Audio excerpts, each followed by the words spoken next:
It is a fiendishly complicated, triple-bowed piece of Chinese siege artillery from around about 1,000 years ago. The draw length is a whopping 132 centimetres, 54 inches. The power is 110 kilos. So now what I have to do is actually shoot it. We all ready for it?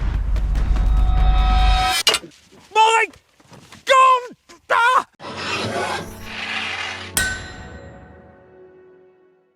Hi, it's Todd from Todd's Workshop and Todd Cutler here, and I am back with the Chinese oxbow. And it's this. It is a fiendishly complicated, triple-bowed piece of Chinese siege artillery from around about 1,000 years ago. And the thing is, I didn't make it up.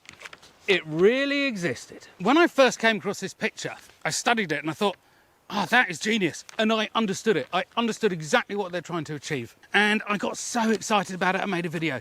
And then I started to have some doubts. So I came back for a second film. And at that point, I thought, okay, well, maybe I'm not so sure anymore. So my doubts crept in. Came back again, made some models, basically began to understand it. Then I got to the point where I was certain that I understood it. And now I get to this film here, the fifth one in the series, and I'm certain that I don't understand it.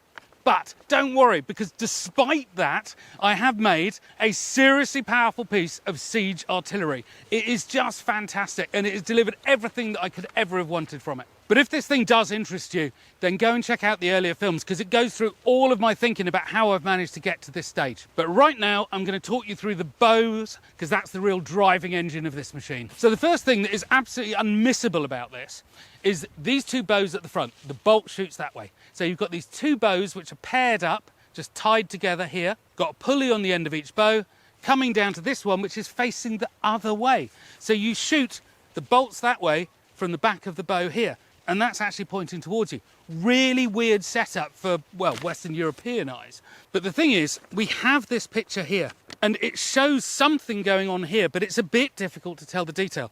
This is my interpretation of what is going on. Now, your interpretation may well be different, but bear with me, because I promise you, this is a working and a good working machine. So when I shoot it, pop up in the comments and we'll have a discussion about what we all think about the layout. So the core of the idea is actually very simple.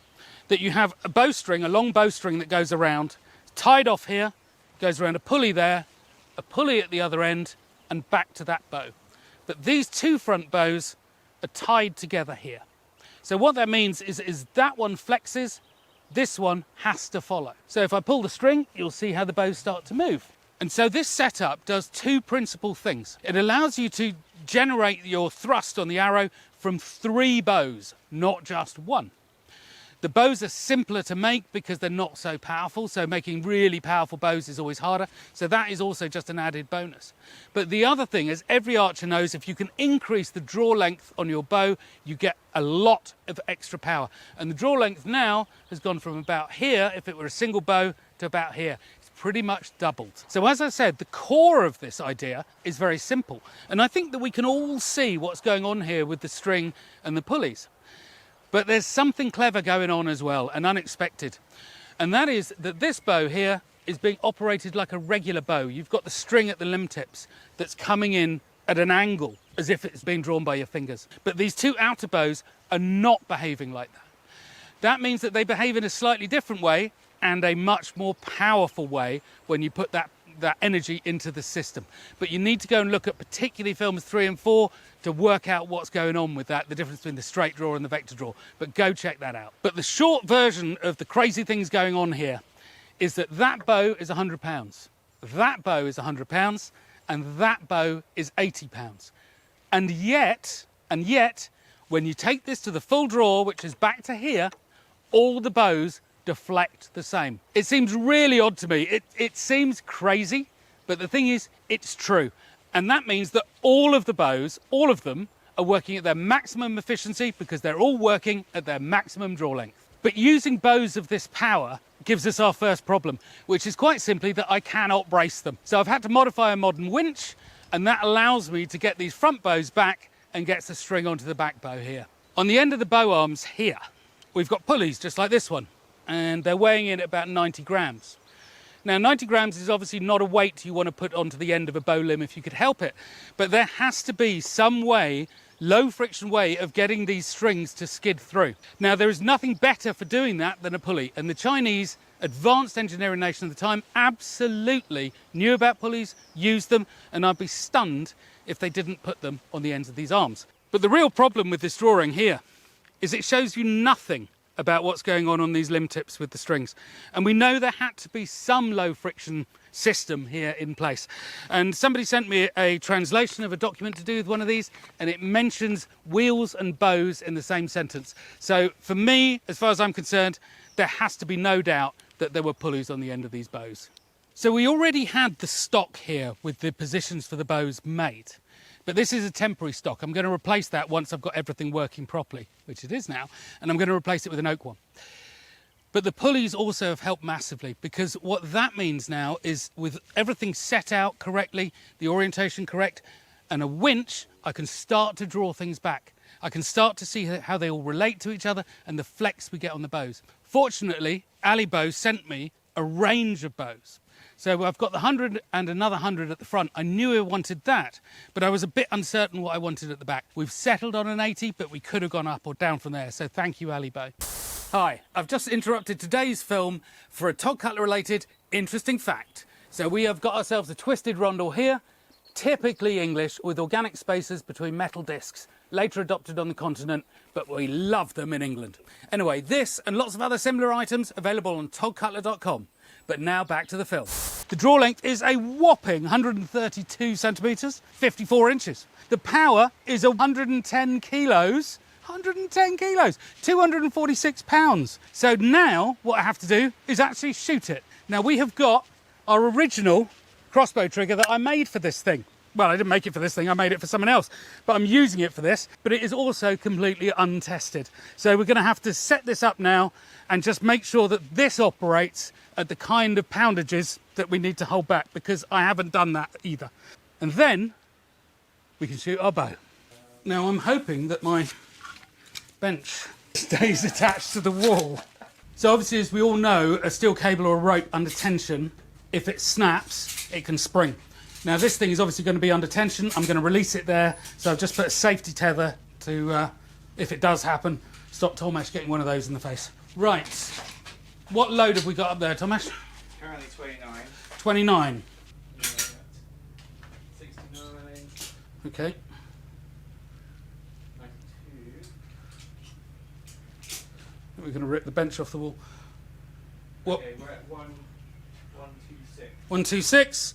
Okay, so we've exceeded that. Oh, this makes me a bit nervous. Right, what happens? Results! So our trigger takes 126 kilos, wasn't difficult to release. Now it's time to fit it to the bow. It's times like this where you're actually working the timber, you realise how rubbish this stuff is. So I'm going to put some strengthening plates on the side.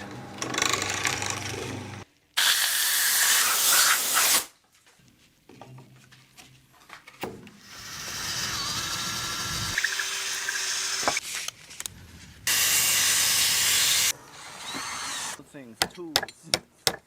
Carving in the arrow groove. The last thing to do was to make a bolt, but luckily I have some of these left over from a previous film, and they're medieval throwing darts, and they're weighing in at 212 grams. So that is a nice gentle load for something like this on a first shot. Might go lighter in the future, don't know. So what is next? Well, there are no more excuses. It's time to shoot it.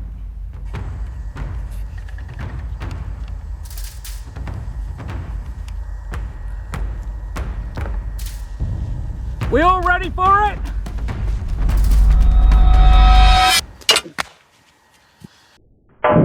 My God! Ah! That was just unbelievable. That's 18 mil ash. That's the end of it, just snapped off. Whoa. So that's the rest of it, and that was 56.9 meters per second. So, okay, gun terms, that's not a lot. Bow terms, for old world technology, that's a lot. So what can I say? That was absolutely epic. So 343 joules, 253 foot-pounds. That was just fantastic and enough power to break the end off my bolt there. Just reviewed the footage and big news. The momentum of that arrow is comparable to a 44 Magnum bullet. So not the energy, but the momentum. And the momentum is so often tied in with penetration. And that is just massive news, and it just shows the potential of this weapon. So we got our one shot off, and that was yesterday before rain stopped play. But this is going to come back now for loads more stuff. So I'm going to take a pause. I'm going to make a proper stock for this thing, make it out of oak, and then we're going to go and shoot all sorts of things. So I know the manuscripts at the time, they talked about incendiary arrows. Obviously I'm going to do that. But there's this fascinating one that I need to know about called a cup arrow, or a storm of crows, I think they called it. And it's some sort of a sabot type head on the end of the shaft with loads of smaller darts in it that even they admitted was fantastically inaccurate, but probably very good against infantry. I don't know, let's find out. Throw your ideas in the ring, let me know what you want to see. But the other, of course, is this is heavy at 212 grams, so we're going to try some lighter shots as well, see if we can increase the speed, hopefully without breaking any bows. But anyway, if you have enjoyed this, go and check out our other channel, Todd Cutler, and of course, our website, toddsworkshop.com, where you will find all manner of historical medieval goodies, weapons, stuff you will be interested in. And there's some of my previous props that I've used in YouTube films. They're for sale there. One day this will be, but not yet. Anyway, I'll see you again, and I hope you enjoyed it.